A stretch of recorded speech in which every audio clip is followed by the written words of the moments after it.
আমি কিংবদন্তির কথা বলছি। আমি আমার পূর্বপুরুষের কথা বলছি। তার করতলে পলিমাটির সৌরভ ছিল, তার পিঠে রক্ত জবার মতো ক্ষত ছিল। তিনি অতিক্রান্ত পাহাড়ের কথা বলতেন, অরণ্য এবং সাপদের কথা বলতেন, পতিত জমি আমাদের কথা বলতেন। তিনি কবি এবং কবিতার কথা বলতেন। জিহ্বায় উচ্চারিত প্রতিটি সত্য শব্দ কবিতা, কর্ষিত জমির প্রতিটি শস্য দানা কবিতা। যে কবিতা শুনতে জানে না, সে ঝড়ের আর্তনাদ শুনবে। যে কবিতা শুনতে জানে না, সে দিগন্তের অধিকার থেকে বঞ্চিত হবে। যে কবিতা শুনতে জানে না, সে আজন্ম কৃতদাস থেকে যাবে।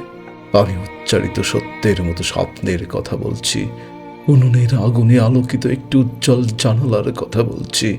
আমি আমার মায়ের কথা বলছি। তিনি বলতেন, প্রবাহমান নদী যে সাঁতার জানে না, তাকেও ভাসিয়ে রাখে।